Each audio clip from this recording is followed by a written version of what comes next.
இந்தியால most of த பேரு 2020க்கு அப்புறமா தான் ட்ரேட் பண்ணவே ஸ்டார்ட் பண்ணியிருக்காங்க. ஸோ 2020க்கு அப்புறமா பார்க்குற ஒரு பெரிய நியூஸ் தான் இந்த வார்.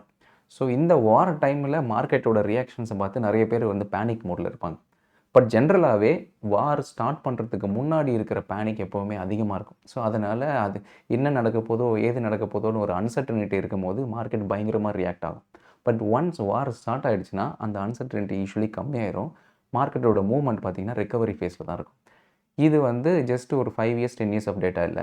யுஎஸோட 120 இயர்ஸ் ஆஃப் டேட்டாவ நீங்க எடுத்துட்டு, யுஎஸோட மார்க்கெட்ஸ் டேட்டா தான் வேர்ல்டு வார் டைம்லேருந்தே இருக்கு. ஸோ ஒரு வேர்ல்டு வார ஃபேஸ் பண்ண ஒரு கண்ட்ரியே எந்த அளவுக்கு ஸ்டாக் மார்க்கெட்டில ரியாக்ட் ஆயிருக்கு. Plus Indian stocks specifically like Kargil வாரா இருக்கட்டும், இல்லைனா உரி சர்ஜிக்கல் ஸ்ட்ரைக் டைமா இருக்கட்டும், இந்த மாதிரி டிஃப்ரெண்ட் வார்ஸ் நம்மளும் பார்த்துருப்போம். அந்த டைமில் நம்மளோட மார்க்கெட்ஸும் எப்படி ரியாக்ட் ஆயிருக்கு.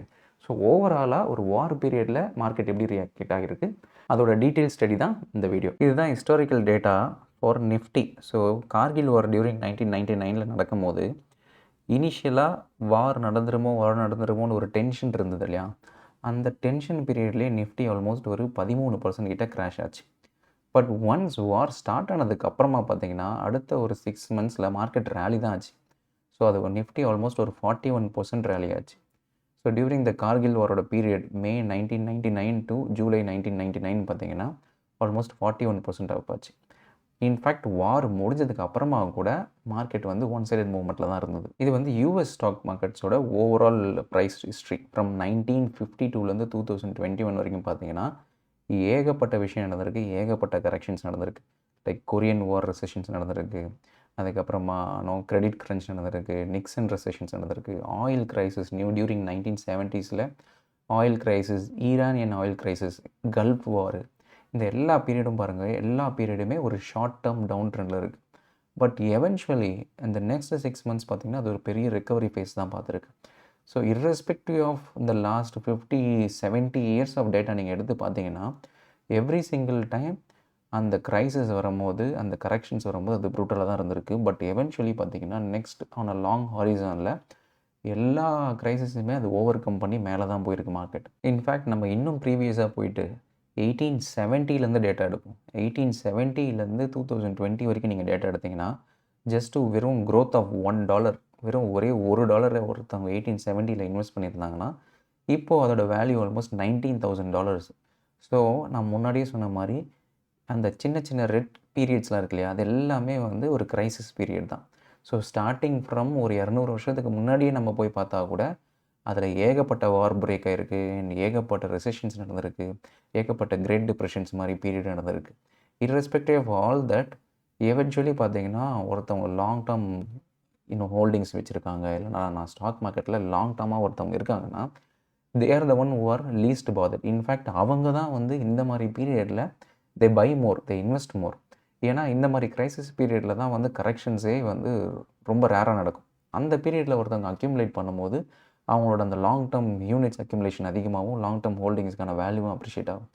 ஸோ நீங்கள் எனி வார், எனி கிரைசிஸ் எல்லாமே ஏன் பையிங் ஆப்பர்ச்சுனிட்டின்னு சொல்கிறாங்கன்னா, அது திரும்பி பார்க்கும்போது தான் அது பையிங் ஆப்பர்ச்சுனிட்டியாக தெரியும். பட்டு நான் வந்து விஜய் சேதுபதி சொல்கிற மாதிரி முட்டை போடுற கோழிக்கு தான் தெரியும் அதோட வலின்ற மாதிரி ஹோல்ட் பண்ணிகிட்டு இருக்கும்போது நமக்கு ஏன் அது அவ்வளோ பேனிக் ஆகிறோம்னா, நம்ம வச்சுருக்கிறதெல்லாம் லெவரேஜ்ட் பொசிஷன்ஸ். ஒரு ஆப்ஷன்ஸில் வச்சுருப்போம், இல்லை ஃபியூச்சர்ஸில் வச்சுருப்போம். அந்த மாதிரி ஒரு லெவரேஜ் பொசிஷன்ஸ் வச்சுருக்கும் போது நமக்கு கொஞ்சம் அகெயின்ஸ்டாக போனாலே நமக்கு லாஸ் அதிகமாகுது. பட் லாங் டேர்ம் இன்வெஸ்டர்ஸ்க்கு அது பேனிக் ஆகிறதுக்கான அவசியமே இல்லை. ஏன்னா as long as your conviction is going to be for 10 years, 15 years, 20 இயர்ஸ்னும் போது இதெல்லாம் வந்து ஒரு சின்ன டாட் மாதிரி தான் தெரியும். ஸோ ஓவர் த 150 இயர்ஸ் பீரியடில் பார்க்கும்போது any specific corrections is a buying opportunity மாதிரி தான் இருக்குது. ஸோ யூஸ்வலாக கரெக்ஷன் பார்த்தீங்கன்னா அவன் ஆவரேஜாக லாஸ்ட் 23 வாரில் 7% தான் நடந்திருக்கு. மீடியன் கரெக்ஷன் பார்த்தீங்கன்னா 3%. பட் ஓவர் த பீரியடில் அந்த வார் நடந்த இயரில் அதோட ஆனுவலைஸ்ட் S&P ரிட்டர்ன்ஸ் பார்த்தீங்கன்னா 6-19% கிட்ட வந்திருக்கு. So most of the time பார்த்தீங்கன்னா S&P 500 வந்து has recovered from every single time. And Indian markets பார்த்தீங்கன்னா கார்கில் வார் டைமில் நிஃப்டியோட ரியாக்ஷன், கார்கில் வார் அனௌன்ஸ் பண்ண அன்றைக்கி நிஃப்டியோட ரியாக்ஷன், அதுக்கப்புறமா நெக்ஸ்ட் 1 மந்த் நிஃப்டியோட அப்ரிசியேஷன் ஆல்மோஸ்ட் 16%. பார்லிமெண்ட் அட்டாக் 2001 நடக்கும்போது நிஃப்டியோட ரியாக்ஷன் ஆல்மோஸ்ட் பார்த்தீங்கன்னா 14% கிட்ட இறங்கியிருக்கு. பட் ஆனால் அது குளோபல்ஸ் எல்லாப்பவும் சேர்ந்து நடந்ததுனால நாட் ஓன்லி இந்தியன் மார்க்கெட்ஸ், எல்லா மார்க்கெட்ஸுமே அந்த பீரியடில் கரெக்ஷன் தான் பார்த்துருக்கு. And Mumbai Taj attack 26/11 attack அப்போ பார்த்தீங்கன்னா நிஃப்டியோட ரியாக்ஷன் -2% தான். பட் ஆனால் எவென்ச்சுவலி அது 4% ரிகவர் ஆயிருக்கு. 2016 உரி சர்ஜிக்கல் ஸ்ட்ரைக்லேயும் பார்த்தீங்கன்னா நிஃப்டி 2% கரெக்ஷன் ஆயிருக்கு. பட் எவென்ச்சுவலி அதுவும் ரிகவர் ஆயிருக்கு. புல்வாமா அட்டாக் 2019, ஆப்ரேஷன் சிந்தூர் 2025 எல்லா பீரியட்லேயும் after the Nifty correction eventually after 1 month மேலே தான் ஏறி இருக்கு.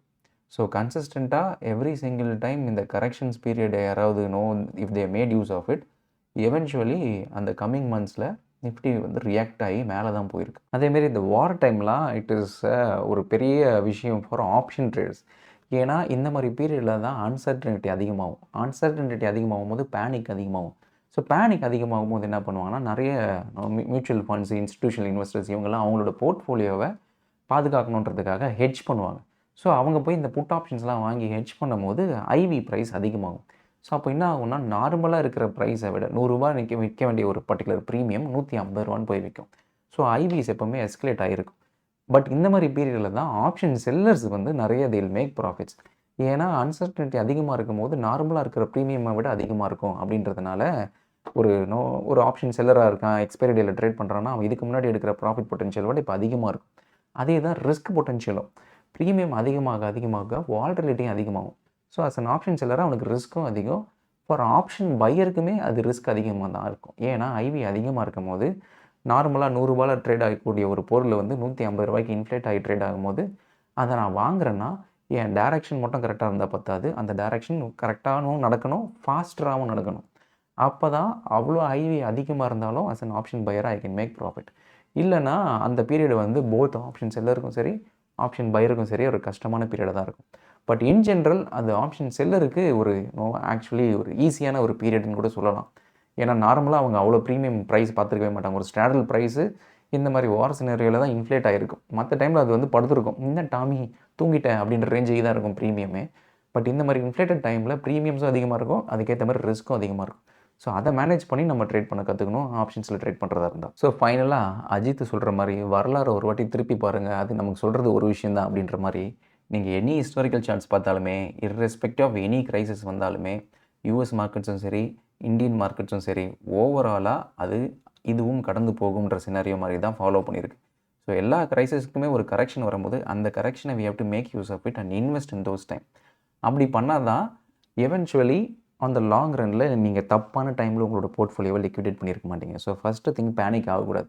இடியே விழுந்தாலும் வேர்ல்டு வார் டைம்லேயே மார்க்கெட் ரிகவர் ஆகி மேலே போயிருக்குன்னா இந்த கல்ஃபுக்கும் யூஎஸ் இஸ்ரேலுக்கும் இருக்கிற வாரெல்லாம் வந்து நம்மலாம் லீஸ்ட் அஃபெக்டட். ஸோ அப்படி இருக்கும்போது தாராளமே யூ கேன் ஸ்டே இன்வெஸ்டட். இந்த மாதிரி பீரியடில் உங்களோட போர்ட்ஃபோலியோ மட்டும் செல் பண்ணாமல் இருந்தால் மட்டும் பத்தாது. இன்ஃபேக்ட் அந்த போர்ட்ஃபோலியோவில் அடிஷனாகவும் கூட நீங்கள் பண்ணிக்கலாம். இன்கேஸ் எப்பப்போலாம் வந்து ஆவரேஜ் டவுன் பண்ணக்கூடாதுன்னு சொல்கிறோம் இல்லையா ஸ்டாக்ஸில். பட் லாங் டேர்ம் ஹோல்டிங்ஸுக்கு இந்த மாதிரி period is much good to accumulate more. And மூணாவது ஆயில் ப்ரைஸஸை நம்ம பார்த்துக்கிட்டே இருக்கணும். ஏன்னா ஆயில் ப்ரைஸஸ் தான் ஹோல் எக்கனாமியே ட்ரைவ் பண்ணுது. ஸோ இப்போ நடந்துட்டு இருக்க வாருக்கும் மற்ற வாருக்கும் பெரிய டிஃப்ரென்ஸ் என்னென்னா, எங்கேருந்து மெயினாக ஆயில் ப்ரொடக்ஷன் வருதோ அங்கே தான் வாரே நடந்துகிட்டு இருக்கு. ஸோ அந்த இடத்துல இருக்கிற ப்ரொடக்ஷன் கட் ஆகிடுச்சுன்னா it's going to create a huge impact. So முன்னாடியே சொன்ன மாதிரி வரலாறு வரி ரிக்கவரி இருக்கும். பட் ஆனால் அந்த ரிக்கவரி எவ்வளோ நாள் ஆகுது, எவ்வளோ மாதம் ஆகுது, இல்லை எவ்வளோ வாரம் ஆகுது, இல்லை எவ்வளோ வீக்ஸ் ஆகுது, இது எல்லாமே வந்து டிபெண்ட்ஸ் அப்பான் இந்த ஆயில் சப்ளை டிஸ்ரப்ட் ஆகாமல் இருக்குதான்றது தான். அண்ட் அதே மாதிரி உங்களோட போர்ட்ஃபோலியோவில் வந்து எனக்கு ரொம்ப வால்டிலிட்டி எதிர்பார்க்க விரும்பலை, நான் ரொம்ப டவுன் சைடு எதிர்பார்க்க விரும்பலைன்னா உங்களோட போர்ட்ஃபோலியோட ஃபோக்கஸ் அப்படியே டிஃபென்சிவ் செக்டருக்கு ஷிஃப்ட் பண்ணிவிடுங்க. FMCG, pharma. ஸோ எப்போவுமே இந்த மாதிரி அன்சர்டனிட்டி வருதுன்னா இந்த மாதிரி செக்டர்ஸ்லாம் it will start moving up. So அந்த மாதிரி செக்டர்ஸையும் you have to concentrate on it. So வார்லாம் வந்து டெஃபினட்டாக ஒரு பையிங் ஆப்பர்ச்சுனிட்டி தான். பட் இது பையிங் ஆப்பர்ச்சுனிட்டி மார்க்கெட்டில் நீங்கள் 4% இறங்கிடுச்சுன்னு சொல்லி அன்றைக்கே போய் எல்லா கேபிட்டலையும் போட்டுறாதீங்க. ஏன்னா இது ஒரு ஸ்டாகர்ட் கரெக்ஷனாக தான் இருக்கும். ஒரே நாளில் கரெக்ட் ஆகிட்டு கோவிட் மாதிரி உடனே வி ஷேப் ரிக்கவரியாக போகாது. இது வந்து ஒரு ஸ்லோ அண்ட் ஸ்டடி இம்பேக்டாக தான் இருக்கும். அது கொஞ்சம் கொஞ்சமாக அந்த இம்பேக்ட்டு அந்த எந்த இடத்துல நடந்ததோ அங்கேருந்து அப்படியே டிஸ்டர்ப்ட் ஆகி மற்ற எல்லா இடத்தையும் அஃபெக்ட் ஆகிறதுக்கான சான்ஸ் இருக்குது. ஸோ அதனால் கொஞ்சம் கொஞ்சமாக ஸ்டாகர்டாக இன்வெஸ்ட் பண்ணுங்கள். ஸோ உங்கள்கிட்ட 1,00,000 இருக்குன்னா அந்த 1,00,000 உடனே போடாமல் அது 3ஆக பிரிச்சுருங்க. So first portion okay, Nifty இத்தனை % கரெக்ஷன் ஆச்சுன்னா நான் இவ்வளோ போடுவேன் அப்படின்னு போட்டு வச்சுக்கோங்க. நெக்ஸ்ட்டு கரெக்ஷன் இன்னும் ஃபர்தராக இவ்வளோ கரெக்ஷன் ஆச்சுன்னா நான் இவ்வளோ போடுவேன். அந்த மாதிரி ஸ்டாகர்டாக எடுத்து பண்ணும்போது you will have capital balance in case market இன்னும் ஃபர்தராக கரெக்ஷன் போனால் கூட. பட் அந்த long run for any long term investors டெஃபினட்டாக it is an buying opportunity. But for short term யாராவது லெவரேஜ் பொசிஷன்ஸ் எடுத்து பண்ணுறீங்கன்னா உங்களோட ரிஸ்க்கை கட் பண்ணி ட்ரேட் பண்ணுறது தான் மச் பெட்டர். ஸோ இதுதான் I wanted to convey. Hope you found it helpful. Some other வீடியோவில் சம் அதர் டாப்பிக்கில் I will see you guys again. Bye.